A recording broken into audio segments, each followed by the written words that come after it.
The Great Hall of Station Prime buzzed with angry voices. Representatives from dozens of alien species sat in curved rows, their scales, fur, and strange skin colors creating a rainbow of life forms. But today, that rainbow felt more like storm, clouds gathering before lightning struck. Ambassador Marcus Reed sat alone in the human section. His gray suit looked plain next to the fancy robes and armor worn by other delegates. At 50 years old, Marcus had spent half his life trying to build peace between humans and aliens. Today he feared all that work was about to crumble. The Veltar delegate stood at the center podium. General Vex was 8 feet tall with blue-black skin and 4 arms. His voice boomed across the hall like thunder. "The humans lie," he declared, waving a datapad in one of his massive hands. "These so-called evidence files are fake. We would never harm innocent beings."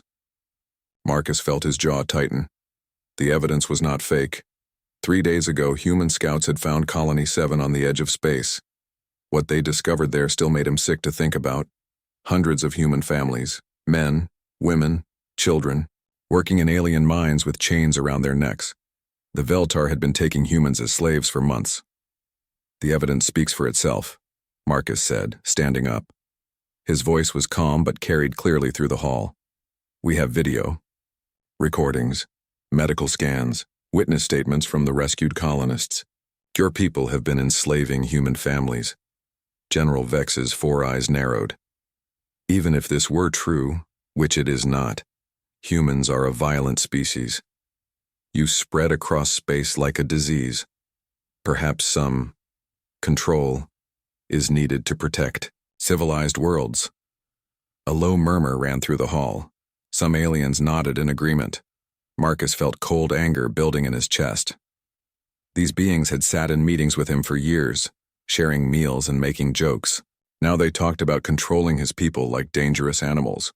The Torani representative, a bird-like creature with golden feathers, fluttered her wings nervously. "Perhaps we should investigate these claims more carefully," she chirped. "There may be misunderstandings on both sides." "There is no misunderstanding," Marcus replied. He activated his own datapad and holographic images filled the air above the center of the hall. The images showed human children with hollow eyes and alien collars around their necks, women with whip marks on their backs, men who looked like walking skeletons. Several aliens looked away from the images. Others seemed bored, as if watching a weather report. The Veltar delegation laughed. "You see?" General Vex said with amusement. "The humans become emotional over such small matters. This is exactly why stronger species must guide them." Marcus felt something break inside his chest.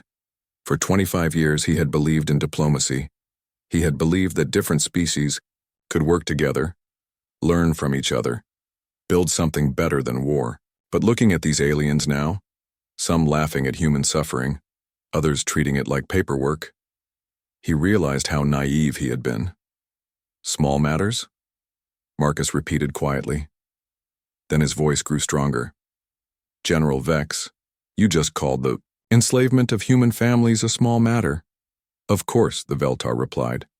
"What are a few hundred primitives compared to galactic stability?" The words hit Marcus like a physical blow. Around the hall, he saw other aliens nodding or looking, uncomfortable but saying nothing. These beings who called themselves civilized were willing to ignore slavery because it was convenient. Marcus walked to the center podium. His footsteps echoed in the suddenly quiet hall. When he spoke, his voice was steady and cold. "On behalf of the human government, I make this statement to the Galactic Council. The Veltar Empire has committed acts of war against human colonies. They have enslaved our people and treated them like animals." General Vex laughed again. "And what will the weak humans do about it? File more complaints? Hold more meetings?" Marcus looked directly into the alien's 4 eyes. "We demand the immediate return of all human prisoners. You have 72 hours to comply." "Or what?" another Veltar delegate asked, joining in the laughter. "Or there will be consequences," Marcus said simply. The laughter in the hall grew louder. Even some of the neutral species chuckled at what they saw as an empty threat. Humans were known as traders and explorers, not warriors. Their military was small compared to the great alien empires. What could they possibly do? But Marcus did not laugh. He had grown up on Earth where humans remembered their history. He knew what his species was capable of when pushed too far. The aliens around him had lived in peace for so long they had forgotten what real war looked like. The Torani representative stood up, her golden feathers ruffled with worry. Ambassador Reed, surely we can find a peaceful solution. Violence serves no one. Marcus turned to her with sad eyes. I have spent my entire adult life seeking peaceful solutions, Ambassador Kayla. But peace only works when all sides want it. He gestured toward the Veltar delegation. These beings just called human slavery a small matter. They laugh at our pain. There can be no peace with those who see us as animals to be controlled. 3 more neutral delegations stood up and walked out of the hall. They wanted no part of what was coming. Marcus watched them go without emotion. At least they had the honesty to leave rather than pretend they cared. General Vex stood tall and proud at his podium. The Veltar Empire does not bow to threats from inferior species. We will do as we please with the humans in our territory. If Earth wants war, we will crush them like insects. Marcus nodded slowly. Then you have chosen your path, General. He gathered his papers and data pads. When this session ends, I will transmit your response to Earth Command. The 72-hour deadline stands. As Marcus walked toward the exit, General Vex called after him. Tell your leaders not to do anything foolish, human. The galaxy has seen your little ships and small armies. You are not warriors. You are merchants and farmers playing at being soldiers. Marcus stopped at the door and looked back one final time. The hall was filled with aliens who thought they knew everything about humans. They had watched human traders and diplomats for decades. They had seen human colonies that focused on farming and mining. They thought this was all humanity had to offer.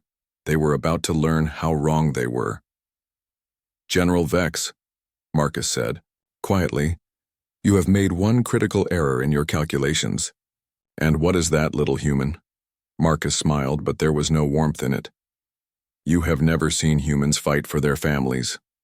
The door closed behind him with a soft hiss, leaving the aliens to their laughter and their ignorance. In 72 hours, the laughter would stop. The galaxy was about to remember why humans were the only species to completely dominate their homeworld. Admiral Kate Cross stood on the bridge of the battleship Defiance, staring at the message that had just arrived from Earth Command. The words glowed on her personal screen in red letters. Protocol 7 authorized. Execute immediately. Kate had served in the Human Defense Fleet for 30 years. She had fought pirates and rescued colonists. She had negotiated with alien traders and explored unknown systems. But in all those years, she had prayed she would never see these words. Protocol 7 meant total war. No limits. No mercy. No prisoners until every human slave was freed. Captain Blake, she said into her communication device, report to my ready room immediately.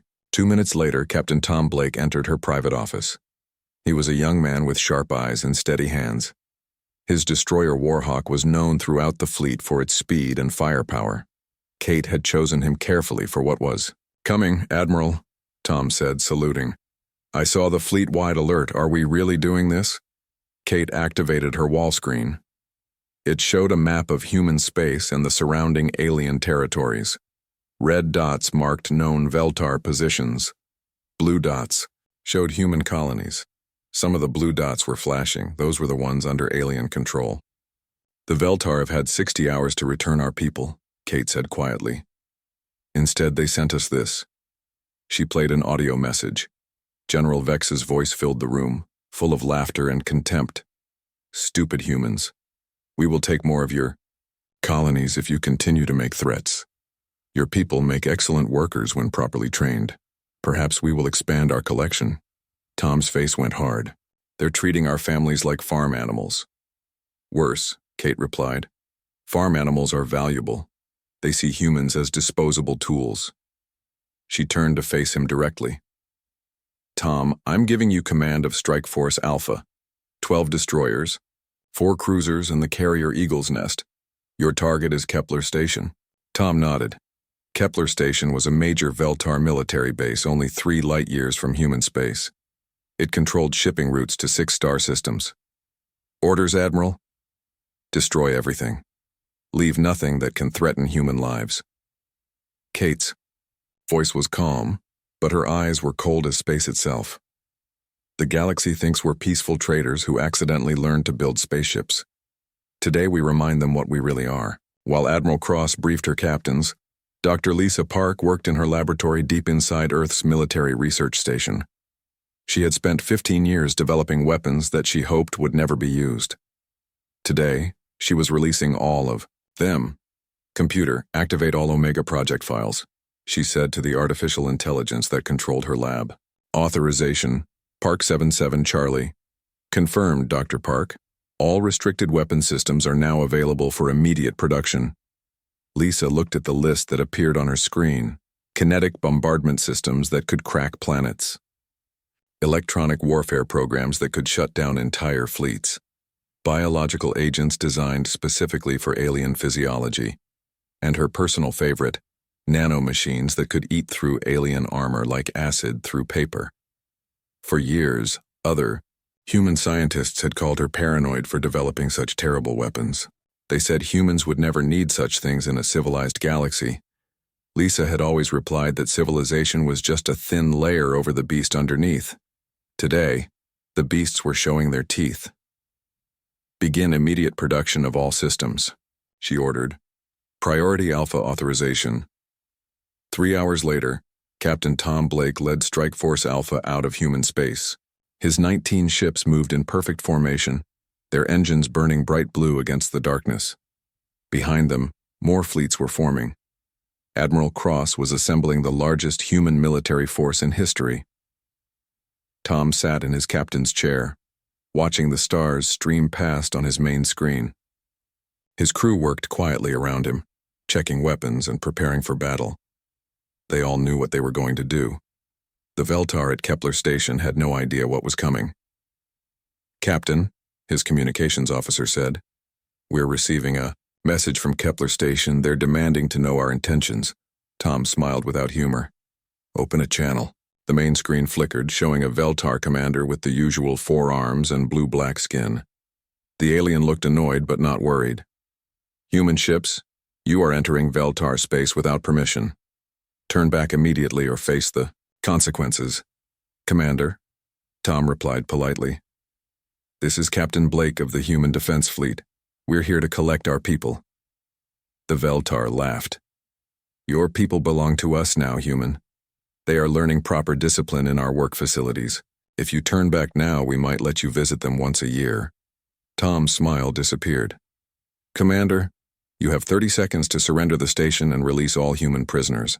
After that, we will take them by force." "With 19 little ships?" The alien was still laughing. "We have 40 warships protecting this station, human. Your toys cannot threaten us." Tom looked at his tactical officer and nodded. 30 seconds are up, Commander. You chose your fate." The screen went dark. Around Tom's ship, 18 other human vessels suddenly spread out into attack formation. They moved like dancers, each ship knowing exactly where the others would be. The Veltar fleet scrambled to respond, but they were too slow. Tom had studied alien military tactics for years. Most species fought like boxers, standing face to face and trading heavy blows until one side fell down. Humans fought like wolves, circling, striking, disappearing, striking again from a different angle. "All ships, weapons free," Tom ordered. "Remember, no prisoners until our people are safe." The human ships struck like lightning. Their weapons had been designed by Dr. Park's team specifically to penetrate alien shields and armor. Veltar ships that had seemed mighty and strong began exploding like firecrackers. The alien commander who had laughed at Tom managed to send one desperate message before his flagship died. "All Veltar forces, emergency alert. The humans are not what they seem. They fight like demons. Request immediate reinforcements." But it was too late for Kepler Station. In 20 minutes, 40 alien warships became space debris. The humans had lost exactly 0 ships. Tom's boarding. Teams found 67 human prisoners in the station's lower levels.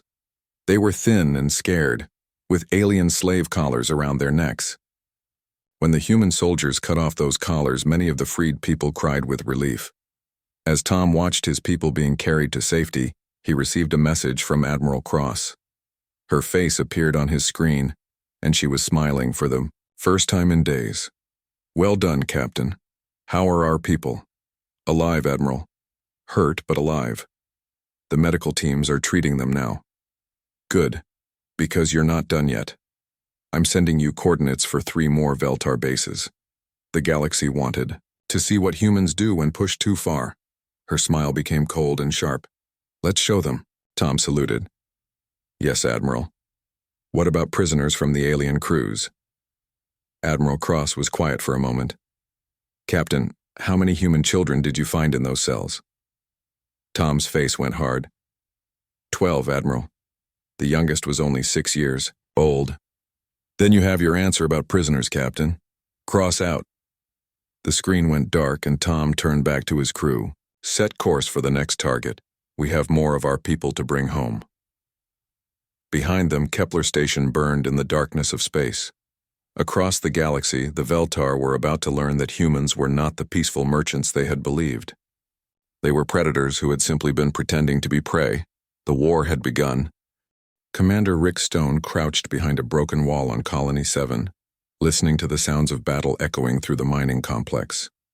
His ground assault team had landed 2 hours ago to liberate the human prisoners the Veltar had been holding.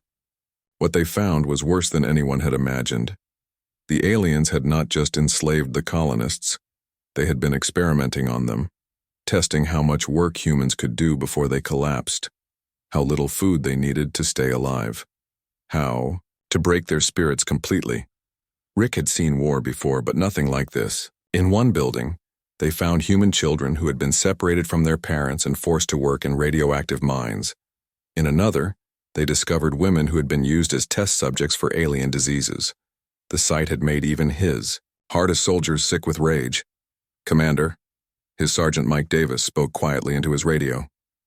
"We've secured Building 12, found 18 more of our people. They're in bad shape, but they're alive." Rick nodded grimly. "Good work. How many does that make total?" 237 so far, sir. But we're still searching the lower levels." Through his binoculars, Rick watched a group of Veltar soldiers setting up defensive positions around the main administrative building. They had taken human prisoners up there and were using them as shields. The aliens thought this would stop the human assault. They were wrong. Rick activated his communication device. "Strike Team Beta, this is Stone. Do you have a clear shot on the admin building?" "Affirmative, Commander," came the reply from his sniper team. "But there are human hostages in there. The aliens are holding them in front of the windows." Rick's jaw tightened. The Veltar were counting on human compassion to protect them. They assumed humans would not risk their own people's lives to win a battle. It was another mistake in a long list of mistakes the aliens had made about human nature. Beta team, switch to Dr. Park's new sleep gas rounds. Put everyone in that building to sleep. Aliens and humans both. Medical teams are standing by to treat our people. "Roger that, Commander. Engaging now." Rick watched as his snipers fired special projectiles into the building's air system. Within minutes, every living thing inside would be unconscious. The humans could be treated and revived easily. The aliens would sleep much longer, if they woke up at all. While his teams worked to clear the remaining buildings, Rick received an urgent message from Admiral Cross. Her face appeared on his portable screen and she looked troubled. "Commander Stone, we have a problem. The Veltar are sending a message to all species in the galaxy. They're claiming humans are monsters who kill prisoners and destroy civilian targets." Rick felt disgusted. "Admiral, these aliens have been torturing our families for months. Now they want sympathy?" "I know, Commander. But some neutral species are starting to listen. The Veltar are painting themselves as victims of human aggression." Admiral Cross paused. "We need to change the narrative. I want you to capture some Veltar officers alive. Make them confess what they've been doing to human prisoners." Rick looked around at the mining complex. Everywhere he could see evidence of alien cruelty. Whipping posts where humans had been beaten, cages where children had been kept like animals, medical facilities where the aliens had conducted their sick experiments. Admiral, with respect, I don't think confessions will matter. The galaxy doesn't care about human suffering. They've made that clear. Then what do you suggest, Commander? Rick's voice became cold and hard. We show them what happens when you hurt our people. We make the cost so high that no alien ever thinks about enslaving humans again. Admiral Cross was quiet for a moment. What are you thinking, Rick? I want to broadcast everything we're finding here. Not just to government leaders, but to every human colony in space. Let our people see what the Veltar did to their neighbors. Let them understand what we're really fighting for. That could cause a panic, Commander. It might make humans across the galaxy demand revenge. Rick looked at a small playground where human children had once played. Now it was filled with alien mining equipment and guard towers. Good. Maybe it's time the galaxy learned that humans protect their families. All of them. Admiral Cross nodded slowly. Do it, Commander. Send everything to Earth Command. They'll distribute it through all human channels. 2 hours later, Rick's combat cameras had recorded everything they found on Colony 7. The images were brutal and heartbreaking. Human families torn apart. Children forced to work until they collapsed. Adults beaten for asking for water. Medical experiments that had left permanent scars on their victims. But the most powerful part of the broadcast was the interviews with the rescued colonists. A woman named Mary told how the aliens had taken her baby and used it to make her work harder. An old man named Joe described watching his grandson die from overwork while the Veltar laughed. A teenager named David showed the scars where aliens had tested their weapons on human skin. Within hours, the broadcast reached every human settlement in space. The reaction was immediate and explosive.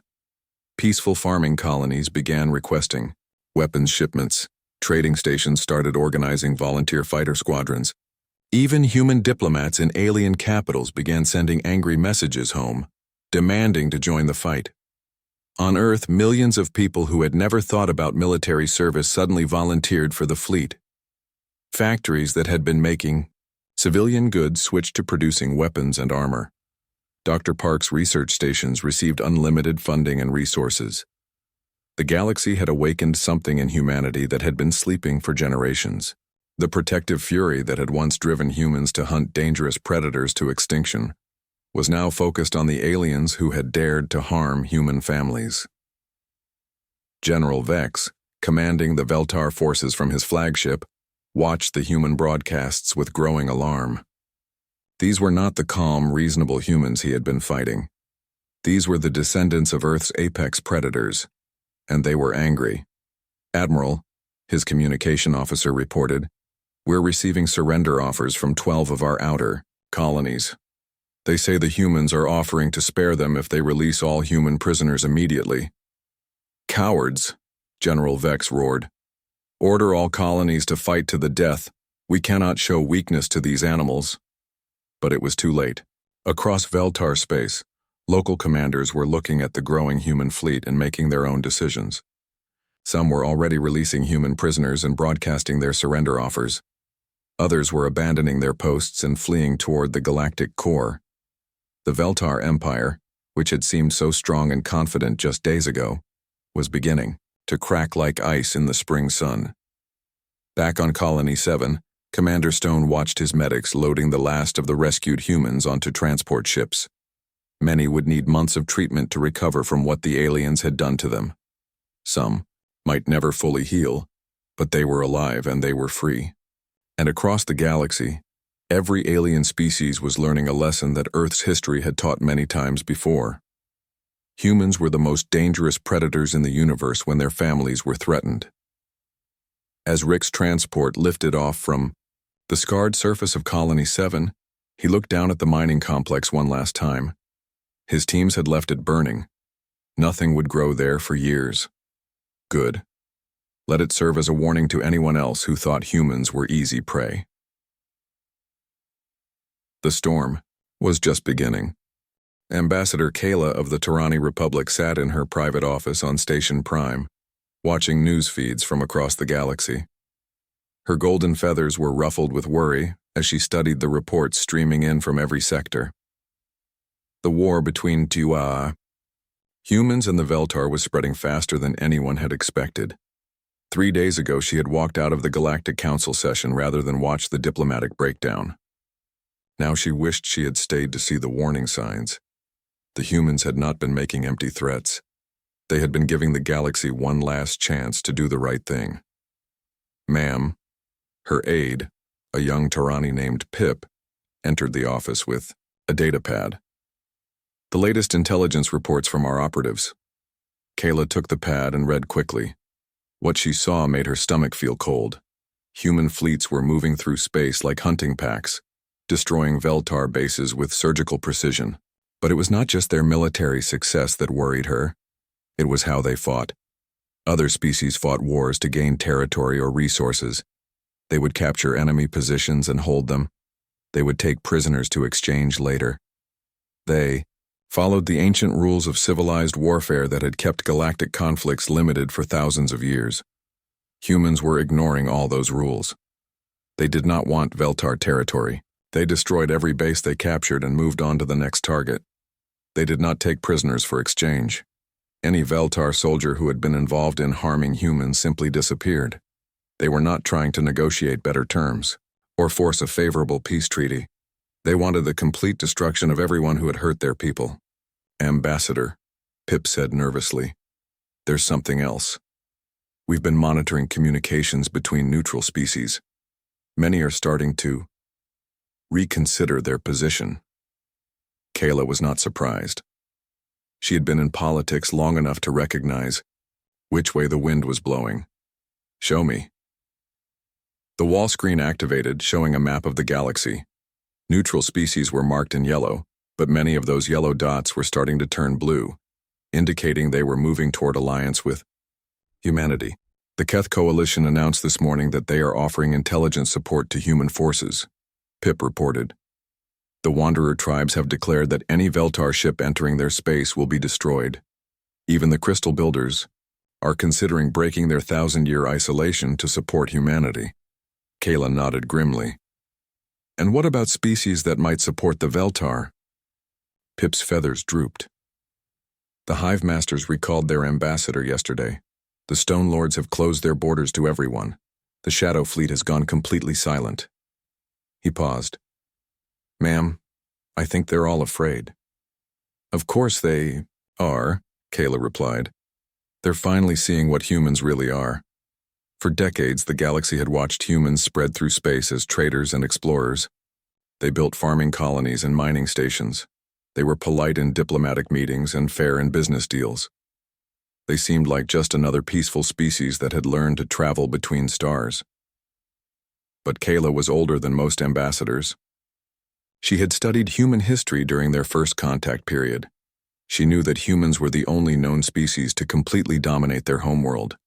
Every other intelligent race shared their planet with other creatures. Humans had either tamed or eliminated every large predator on Earth. Now the galaxy was seeing why. Her communication system chimed with an incoming message. The caller ID showed it was from Admiral Cross of the human fleet. Kayla felt her heart rate increase. Why would the human military commander want to speak with her? Admiral Cross, she said as the screen activated. This is unexpected. The human woman on the screen looked tired but determined. Behind her, Kayla could see the bridge of a massive warship. Ambassador Kayla, I understand you walked out of the council session rather than watch the breakdown. Yes, Admiral. I felt uncomfortable with how the situation was being handled. Good. That means you still have honor. Admiral Cross leaned forward.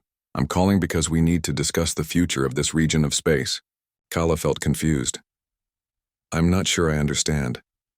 The Veltar Empire is collapsing. Their outer territories are surrendering to avoid destruction. Their core worlds are preparing for siege. Within a month, they will no longer exist as a political entity. Admiral Cross's voice was matter-of-fact, as if she were discussing the weather. The question is what happens next. And you're asking the Torani Republic? I'm asking you personally, Ambassador. Your people have a choice to make. You can continue to pretend that humans are just another species that can be managed and controlled. Or you can accept the new reality and work with us to build something better. Kayla looked at her aide, who was listening with wide eyes. What kind of something better? A galaxy where species like the Veltar cannot enslave families and call it a small matter. Where strength is used to protect the innocent, not exploit them.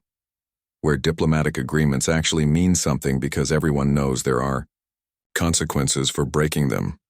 The human admiral paused and her expression softened slightly. Ambassador, your people are not our enemies. We know the Torani have never participated in slavery or genocide. We're offering you the chance to help us create a safer galaxy for everyone. Kayla felt the weight of history pressing down on her. This was one of those moments that would be remembered for generations. And if we refuse? Then you'll be left alone as long as you don't interfere with human operations. But you'll also be on your own when the next species like the Veltar decides your people might make good slaves. After Admiral Cross ended the call, Kyla sat in silence for several minutes. Finally, she turned to Pip. Send a message to the Republic Council. Tell them I recommend full alliance with humanity. Ma'am, are you sure? Some of our leaders still think this war will end in negotiations. Kayla looked at the tactical displays still showing human fleet movements. Pip, in 3 days, humans have destroyed 40 years of Veltar expansion. They're not negotiating. They're exterminating a threat to their species. She stood up and walked to the window looking out at the stars. I've studied dozens of species throughout my career. I've never seen anything like this. What do you mean? Most species fight until they get tired, then they talk. Humans fight until the threat is completely eliminated. They don't stop because they're tired or because they've won enough territory. They stop when there's no one left who can hurt their families. Pip looked frightened. That sounds extreme. It sounds like evolution, young one. For millions of years, anything that threatened human families died. Now they've brought that instinct to the stars. Kayla turned back to her aide. The galaxy spent centuries thinking humans were soft because they were willing to trade and talk. We mistook patience for weakness. Across the galaxy, similar conversations were happening in government offices and military headquarters. Species that had ignored human warnings were suddenly paying attention. The Veltar Empire, which had seemed so powerful just a week ago, was crumbling as its own territories begged for human mercy. And in the depths of space, human fleets continued their methodical advance toward the Veltar homeworld. They moved with the patience of predators who knew their prey had nowhere left to run. The galaxy was learning that humans had not changed since leaving Earth. They were still the most dangerous predators in known space. They had simply been choosing not to hunt until someone made the mistake of threatening their families. Now the hunt had begun, and it would not end until every threat was eliminated. Captain Tom Blake stood on the bridge of his destroyer Warhawk, watching the last Veltar stronghold burn in the darkness of space. The massive fortress had taken 6 hours to crack, but human persistence and superior tactics had won the day. Around him, his crew worked quietly at their stations, monitoring the final stages of the battle. It had been 18 days since the war began. 18 days since General Vex had laughed at human threats and called their enslaved families a small matter. Now the Veltar Empire was gone, its fleets destroyed, its worlds either surrendered or abandoned. Captain, his communications officer called out, "We're receiving a transmission from the fortress. It's General Vex." Tom felt a cold satisfaction. The alien commander who had started this war was finally ready to talk. Put him on screen. The main display flickered, showing the interior of what looked like a damaged command center. General Vex appeared, but he was very different from the proud, laughing creature who had mocked humanity 3 weeks ago. His blue-black skin was pale and scarred. His forearms shook as he held himself upright. Behind him, Tom could see smoke and sparks from damaged equipment. "Captain Blake," the alien said, his voice hoarse and defeated. I wish to discuss surrender terms." Tom looked at the creature who had enslaved human children and felt nothing but disgust. There are no terms, General. You chose this path when you decided our families were disposable. Please, Vex begged, his pride finally broken. My people, we were wrong. We will return all human prisoners. We will pay compensation. We will sign any treaty you want. All human prisoners have already been freed, General. We didn't wait for your permission. Tom's voice was as cold as the space around them. As for treaties, we've learned that your people don't honor agreements. You enslaved humans despite the peace accords we signed. General Vex's 4 eyes widened, with desperate hope. Then what do you want? Territory? Resources? We will give you anything. Tom was quiet for a moment, remembering the images from Colony 7, the children with slave collars, the families torn apart, the experiments performed on innocent people. What we want, General, is for threats like you to never exist again. I don't understand. You will. Tom turned to his weapons officer. Target the Fortress Command Center. Fire when ready. No. Wait, General Vex screamed. We surrender. You cannot kill prisoners of war. Tom looked back at the screen with eyes as hard as steel. General, you made it very clear that humans are not people in your opinion. We are just animals to be enslaved and experimented on. His voice became deadly quiet. Animals don't take prisoners of war. The screen went dark as the Warhawks' weapons found their target. The last stronghold of the Veltar Empire became nothing but glowing debris floating in space. 3 days later, Ambassador Marcus Reed walked into the rebuilt chambers of the Galactic Council on Station Prime. The hall looked the same as before, but everything else had changed. Where once dozens of species had sat in judgment of humanity, now only a handful remained. Many had fled to distant parts of the galaxy. Others had requested formal alliance with Earth. The remaining delegates watched nervously as Marcus took his seat. Gone was the patient diplomat who had spent years trying to build bridges between species. In his place sat a representative of the galaxy's new dominant power. Ambassador Kayla of the Torani Republic stood to address the chamber. Her golden feathers were perfectly groomed, and her voice was respectful. The Galactic Council recognizes Ambassador Reed of the human government. We wish to express our sorrow for the tragic misunderstanding that led to recent conflicts. Marcus looked around the chamber. 3 weeks ago, these same beings had laughed when he warned them about consequences. They had called human slavery a small matter. Now they wanted to pretend it was all a misunderstanding. There was no misunderstanding, Ambassador Kayla, Marcus replied calmly. The Veltar enslaved human families, and this council ignored it. Some of you even supported it. Those are facts, not misunderstandings. A delegate from the Spiral Alliance, a slug-like creature with multiple eyes, raised one of his tentacles. Ambassador Reed, surely we can move past these unfortunate events. The Veltar have been dealt with. Perhaps we can return to the peaceful cooperation we once enjoyed. Marcus smiled, but there was no warmth in it.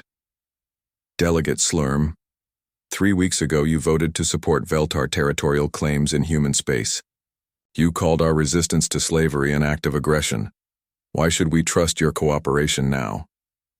The slug creature's eyes darted nervously. We were misled by Veltar propaganda. We did not understand the true situation. You understood. Perfectly, Marcus replied. You simply didn't care because it wasn't your people being hurt. The chamber fell silent. Everyone present knew the truth of those words. For decades, the Galactic Council had ignored injustices as long as they didn't affect the major powers. They had allowed stronger species to exploit weaker ones as long as trade continued and their own territories remained safe. Now they faced a species that would not ignore injustice. A species that would cross the galaxy to protect a single human child from harm. A species that had just destroyed an entire empire rather than allow slavery to continue. Ambassador Kayla spoke again, her voice careful and respectful. Ambassador Reed, what does humanity want from the Galactic Council? Marcus stood up, and every alien in the chamber tensed. We want what we have always wanted. A galaxy where all species are treated with dignity, where the strong protect the weak instead of exploiting them, where diplomatic agreements actually mean something. And if some species refuse to accept this vision, Marcus looked directly at each remaining delegate. Then they will face the consequences of their choices. The galaxy has seen what happens when humans are pushed too far. I suggest you learn from the Veltar's mistake. A new delegate representing a species that had just joined the council raised her hand nervously. Ambassador Reed, how can we prove our commitment to these principles? By your actions, not your words, Marcus replied. Humanity will be watching. We have learned not to trust promises, but we will recognize genuine efforts to build a better galaxy. As the session ended, Marcus gathered his papers and prepared to leave. Ambassador Kayla approached him quietly. Marcus, may I ask you something personal? Of course. 3 weeks ago you seemed so sad when diplomacy failed. Now you seem different. Harder. Marcus looked at her with tired eyes. Kayla, I spent 25 years believing that reasonable beings could solve problems through discussion. Then I watched a room full of civilized delegates laugh at human suffering. He paused, remembering that terrible day. I learned that some problems can only be solved through strength. And now? Now humanity will provide that strength. We will protect not just our own people, but anyone who cannot protect themselves. And we will eliminate any threat to innocent lives, no matter how powerful that threat believes itself to be. As Marcus left the chamber, the remaining delegates sat in stunned silence. The galaxy had changed forever. The age of strong species exploiting weak ones was over. In its place came something new and frightening, a universe where one species had appointed itself the guardian of all others. Some would call it tyranny, others would call it justice, but everyone would call it the new reality. Humanity had spoken, and the galaxy would never be the same. In the depths of space, human fleets continued their patrols, watching for new threats and protecting the innocent. They had learned that peace was not the absence of conflict, but the presence of justice backed by overwhelming force. The dangerous war was over. The dangerous peace had begun. And across the galaxy, in quiet corners where the strong had once preyed upon the weak, a new phrase was whispered with hope and fear. The humans are watching. For some, it was a promise of protection. For others, it was a warning of consequences. For humanity, it was simply the truth.